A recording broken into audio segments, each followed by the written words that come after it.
Iran, Bahrain এবং কুয়েতের উপরে ব্যাপক হামলা করেছে। বিশেষ করে কুয়েতের আন্তর্জাতিক বিমানবন্দর অকেজো ছিল। আজকে কিছুক্ষণ আগে যতটুকু খবর শুনেছি সেখানকার বিমান চলাচল কিছুটা হলেও স্বাভাবিক হয়েছে। তবে এটি একটি প্রতিরক্ষামূলক এবং আত্মরক্ষামূলক হামলা বলে জানান দিয়েছে ইরানের পক্ষ থেকে। কারণ হলো ওই ২ দেশের ঘাঁটি থেকে দুদিন আগে আপনারা জানেন যে ইরানের বন্দর আব্বাস খুবই গুরুত্বপূর্ণ। বন্দর আব্বাসের পাশে ইরানি টেরিটরিতে যুক্তরাষ্ট্র হামলা করেছে এইসব দেশের মার্কিন ঘাঁটি থেকে। সুতরাং ইরান ডেফিনিটলি এটিকে ছাড় দিবে না এবং সাথে, সাথে প্রত্যাঘাত করেছে। প্রতিশোধমূলক এই হামলা চালানো হয়েছে কোথায়? একদম মার্কিন ঘাঁটির উপরে। কুয়েতের উপরে নয়, বাহরাইনের উপরে নয়। আপনারা এখানে ভুল বুঝবেন না। ইরান আত্মরক্ষার জন্য যেকোনো ধরনের প্রতিশোধ নেবার অধিকার রয়েছে। আজকে আব্বাস আরাকচি ইরানের পররাষ্ট্রমন্ত্রী স্পষ্ট করে বলেছে, যদি আমাদের উপর হামলা করা হয়, আমরা পাল্টা হামলা করব। যদিও এখন বর্তমানে আপনারা জানেন যে যুদ্ধবিরতি চলছে। এটিকেও ৬০ দিনের জন্য প্রায় এক্সটেন্ড করা হয়েছে। তবে এই ফাঁকে যুক্তরাষ্ট্র ইরানের চারপাশে যে জলদস্যুরা ইরানের উপর অবরোধের নামে সেখানে ইরানের জলসীমাকে ব্লক করে রেখেছে, ব্লকেড দিয়ে রেখেছে। সেখানে একটি অন্য ৩য় দেশের একটি খালি শিপ জাহাজ যাচ্ছিল ইরানের দিকে। কোনো না কোনো একটা কারণে যাচ্ছিল, কোনো মালামাল আনার জন্য যাচ্ছিল। সেই শিপকে যুক্তরাষ্ট্র যুক্তরাষ্ট্রের জলদস্যুরা হিট করে এটিকে বিকল করে দিয়েছে। সুতরাং এটি সরাসরি ইরানের সার্বভৌমত্বের উপরে আঘাত এবং ইরানের সাথে বর্তমান যে যুদ্ধবিরতি চলছে সেটিকে লঙ্ঘন করা বলে স্পষ্ট করেছে ইরানের পক্ষ থেকে। আমি কিছু আপডেট আপনাদেরকে দিয়ে রাখছি। আম আজকে ৩ তারিখ ৩ জুন ২০২৬। আ আপনারা জানেন যে যুক্তরাষ্ট্রের সাথে একটি আলোচনা চলছে, ডিল হওয়ার কথা যুক্তরাষ্ট্রের পক্ষ থেকে বলা হচ্ছে। যদিও ইরান বলেছে যে আমরা আমাদের যে প্রধান ২ টি বিষয়, এক হলো আমাদের হরমুজ প্রণালীর ব্যাপারে আমরা কোনো ছাড় দিব না। আর আমরা বিশেষ করে আমাদের যে ইউরেনিয়াম এনরিচমেন্ট যেটি অ্যাটমিক বোমার জন্য সেটিতে কোনো ছাড় দিব না। এরপর বাকি যা আছে সবকিছু নিয়ে আমরা আলোচনা করতে পারব। হরমুজ প্রণালী খুলে দেওয়ার জন্য আলোচনা করতে পারব। তো তবে সেই হরমুজ প্রণালীর নিয়ন্ত্রণে থাকবে সম্পূর্ণভাবে ওমান এবং ইরানের কাছে। এই বিষয়টির নিয়েই এখনো পর্যন্ত কোনো চূড়ান্ত সিদ্ধান্তে আসতে পারে নাই বলেই কিন্তু এখনো পর্যন্ত চূড়ান্ত ডিল হয়নি। এই ফাঁকে আপনারা জানেন যে গত ৩ দিন আগে ইরান বলেছে আমরা সম্পূর্ণ আলোচনা, স্বাভাবিক যে আলোচনা হচ্ছে, বিভিন্ন ধরনের তথ্য লেনদেন হচ্ছে, এটিও বন্ধ। ইরান একদম ডিক্লেয়ার দিয়ে দিচ্ছে এটি বন্ধ। কারণ হলো ইসরায়েল লেবাননের উপরে ভয়ংকরভাবে হামলা করে শত, শত মানুষ, হাজার, হাজার মানুষকে এই পর্যন্ত হত্যা করেছে। প্রতিনিয়ত শিশুর থেকে শুরু করে নারী, শিশু এবং সেখানকার যে তাদের ভূখণ্ড দখল করে, করে ভিতরের দিকে যাচ্ছিল যেটা বৈরুত পর্যন্ত চলে গিয়েছিল। যে কারণে ইরান স্পষ্ট করে বলে দিয়েছে, "আমরা তোমাদের সাথে কোনো আলোচনাই করব না।"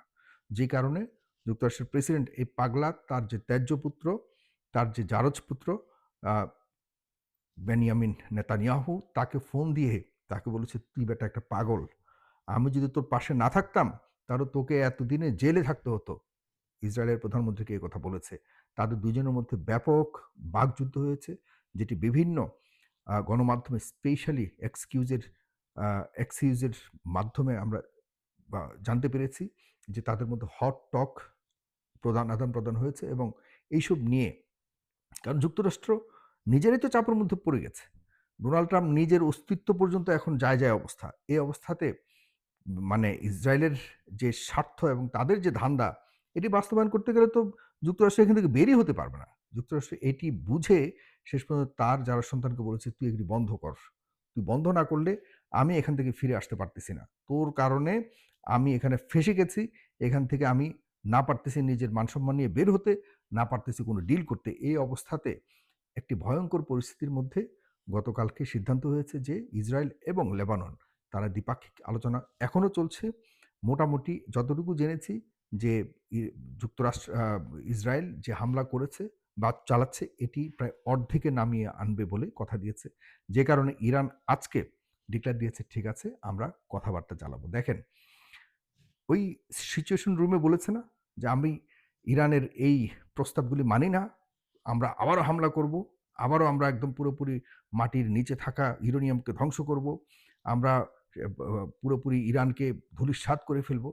সেই একই ট্রাম্প আজকে আবার বলেছে যে, আমরা আগামী সপ্তাহের মধ্যে আশা করি ইরানের সাথে একটা ভালো ডিল হবে। আমাদের চুক্তি বন্ধনে আমরা আবদ্ধ হব। যেটি সম্পূর্ণভাবে মিথ্যা। আমি যতটুকু বুঝতে পারি এবং অনেকেই বলছে যে আসলে ট্রাম্প এখানে এমনভাবে ফেঁসে গেছে, তার যে আগামী মিড টার্ম ইলেকশন, মধ্যবর্তী নির্বাচন, কে সামনে রেখে সে এখন ভয়ংকরভাবে একটি মাইনকার চিপাতে পড়ে গেছে। এখন সে এখান থেকে এভাবে না বের হয়ে, মানে পরাজিত হয়ে না বের হয়ে সে যেটা করতে চাচ্ছে, এভাবেই সে সময়টাকে ব্যয় করে সে মধ্যবর্তী নির্বাচনটাকে কোনোরকম তার পক্ষে আনবার চেষ্টা করবে। কারণ এখন যদি সে এভাবে ফিরে চলে যায়, তাহলে তার দল যে রিপাবলিকান পার্টি, এটিও যেমন ব্যাপকভাবে ক্ষতিগ্রস্ত হবে, তার প্রেসিডেন্টগিরিও ক্ষতিগ্রস্ত হবে এবং আন্তর্জাতিকভাবে ভয়ংকরভাবে হুমকির মুখে পড়বে যুক্তরাষ্ট্র। ইরান এটা বুঝতে পেরেছে।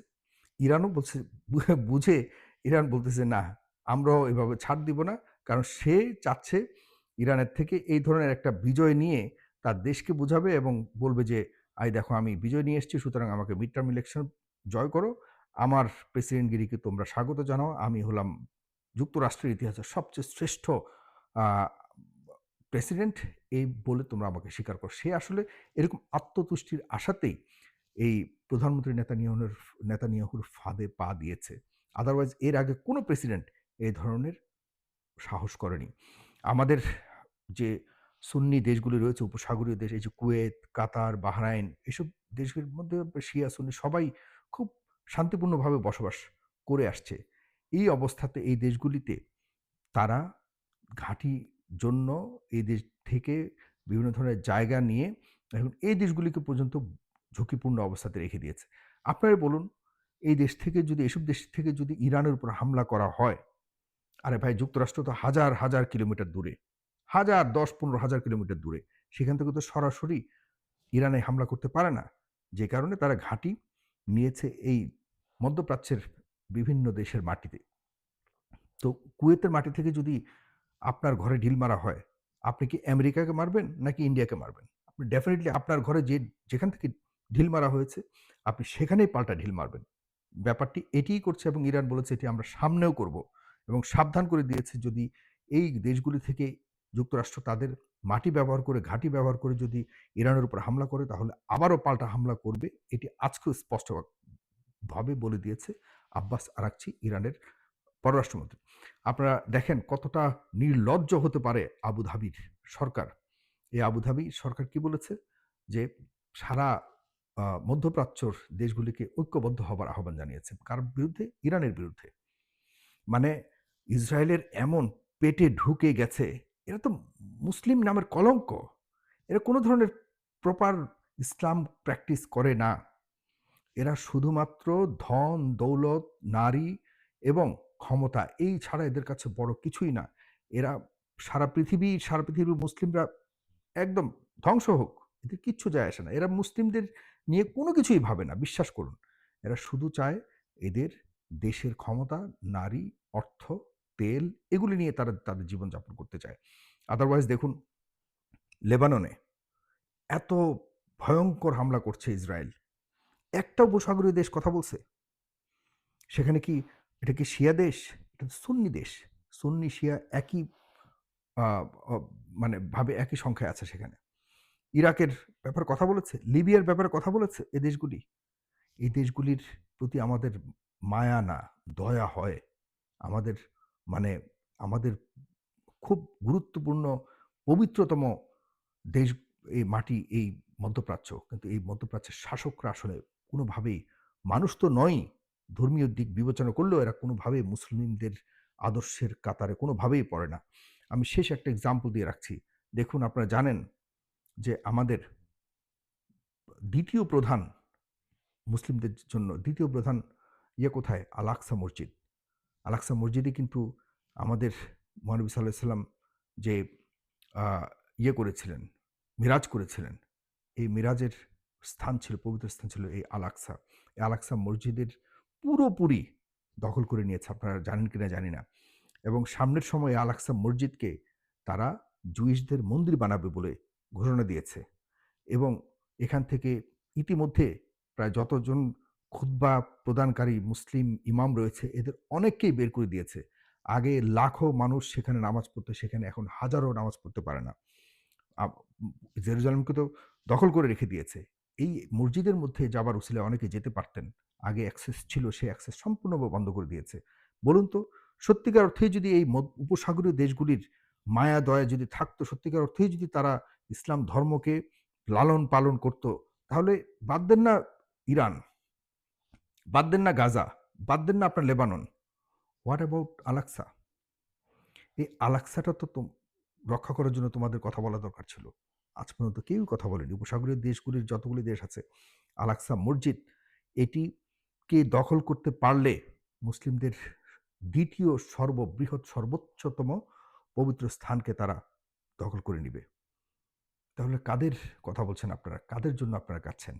২য় বার ভাবতে হবে। আমাদের মুসলিমদের ঐক্যকে নষ্ট করেছে এই দেশগুলি। আমি এই দেশগুলির ধ্বংস চাই না। এই দেশগুলির মানুষ তাদের বিবেক আবারও জাগ্রত হোক এটিই চাই। ধন্যবাদ সবাইকে। ভালো থাকবেন। সালাম।